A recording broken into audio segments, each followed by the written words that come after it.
वित्त मंत्री निर्मला सीतारमण जब देश का आम बजट पेश कर रही थी, उसी वक्त शेयर बाजार में जबरदस्त हलचल हो रही थी और जैसे ही उन्होंने अपना भाषण खत्म किया, शेयर बाजार पूरा का पूरा लाल हो गया। ज्यादातर शेयर टूट गए। सोना चांदी की हालत पहले से खराब है। तो ऐसा क्या हुआ? वित्त मंत्री के भाषण में ऐसा क्या था जिसकी वजह से शेयर बाजार का भरोसा डगमगा गया और बाजार की स्थिति खराब हो गई? यही समझेंगे हमारे साथी गुंजेश से। गुंजेश, सबसे पहले तो मुझे बताइए कि क्या है वजह? देखिए, वजह एक तो दो चीज़ें होती है। शेयर बाज़ार का एक पुराना मतलब बाज़ार की भाषा में उसको कहा जाता है buy the rumour sell the news. मतलब जब तक बाज़ार को उम्मीद होती है तब तक खरीदारी होती है, और ये रुझान हमको सुबह भी नज़र आया।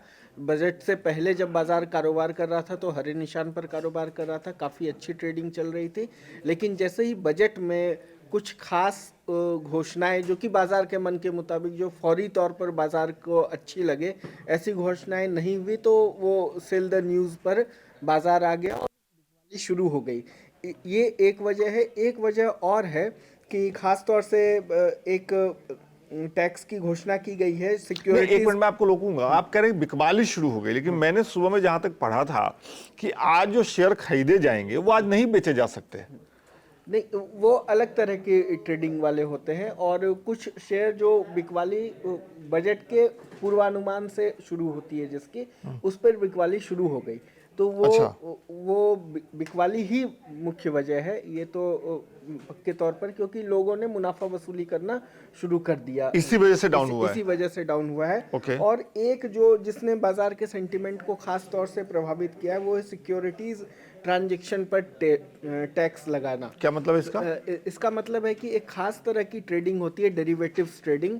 यानी जब डेरिवेटिव्स ट्रेडिंग उस तरह की ट्रेडिंग है जब आदमी किसी अनुमान पर सीधे शेयर नहीं खरीदता है, लेकिन वो एक अनुमान लगाता है और उसके आधार पर उसकी प्रॉफिट की बुकिंग होती है।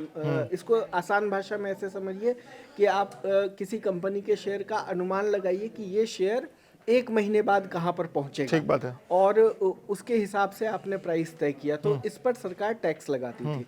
इस पर टैक्स लगाने का प्रमुख वजह है कि कोई किसी तरह की जो सट्टा बाजारी होती है, जुए का एक तरह का कारोबार, पहले शुरू में जब ये डेरिवेटिव्स ट्रेडिंग शुरू हुई थी तो ये दरअसल कंपनियों के जोखिम को कम करने के लिए, उनको एक भरोसा दिलाने के लिए था। ठीक बात है। लेकिन समय के साथ साथ ये एक तरह के सट्टा बाजार में बदल गया। लोग इसको सट्टा बाजार की तरह इस्तेमाल करने लगे।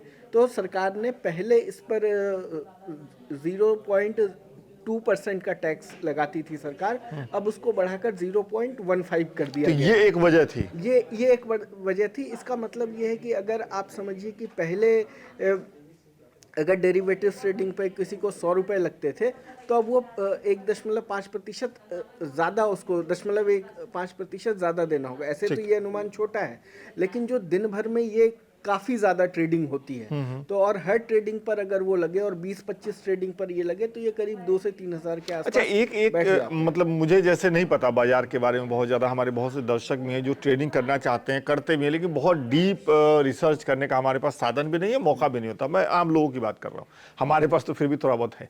तो मैं आपसे पूछ रहा हूँ कि ये जो टूट हुई है बाजार में, आज बजट के दिन जैसे ही वित्त मंत्री का भाषण खत्म हुआ और एक टूट हम देख रहे हैं, तो ये बढ़ते दिन के साथ या फिर अगला वर्किंग डे, जैसे कल परसों जब 2 दिन बाजार खुलेगा, जब हफ्ता शुरू हुआ, तो संडे का दिन है, आज तो आम बजट है इसलिए बाजार खुला था, तो ये करेक्ट होगा आपको लग रहा है कि या फिर और नीचे जा सकता? मतलब ऐसा नहीं है कि बजट से बाजार को बहुत ज़्यादा कुछ उम्मीदें थी और वो बजट में नहीं है, बल्कि बजट में अगर कुछ चीज़ों को देखा जाए तो वो मुझे लगता है कि वो लंबे समय में कुछ खास तौर से इंफ्रास्ट्रक्चर को लेकर, फार्मा सेक्टर को लेकर जिस तरह की घोषणाएं की गई हैं, जो लॉन्ग टर्म ग्रोथ की तरफ है और एक स्टेबिलिटी की तरफ बाजार को लेकर जाएगा, तो मुझे लगता है कि ये शेयर बाजार इसको अच्छे से लेगा और फिर चीज़ें संभलेंगी। बाकी जो कारण चल रहे हैं उसका असर तो चलता रहेगा। जो दुनिया की चीज़ें चल रही हैं टैरिफ के कारण और बाकी चीज़ों का, अमेरिकी अर्थव्यवस्था का जिस तरह से असर भारतीय बाजारों पे देखा जा रहा है पिछले एक हफ्ते में, वो कारक प्रभावित करते रहेंगे। लेकिन बजट के कारण बाजार कोई बहुत ज़्यादा ऊपर नीचे जाएगा ऐसा कम लगता है। ऐसा कम लगता है। चलिए, तो ये सुकून की बात है, जैसा गुंजेश बता रहे हैं कि बजट के दिन वित्त मंत्री का भाषण खत्म होने के साथ ही बाजार में जो गिरावट हुई है वो आने वाले वक्त में, आने वाले समय में ऊपर जा सकता है। जो लाल लाल अभी दिख रहा है वो हरा भी हो सकता है, ग्रीन भी हो सकता है, और एक सुखद एहसास लोगों को हो सकती है। फिर भी शेयर बाजार में अगर आप पैसे लगाते हैं, लगाना चाहते हैं, तो अपनी समझबूझ के हिसाब से ही वहां पैसे लगाए। हम सिर्फ इतना चाहते थे कि आपको ये बताएं कि आज बजट के बाद, बजट भाषण के बाद शेयर बाजार का क्या रुख था। बहुत बहुत शुक्रिया।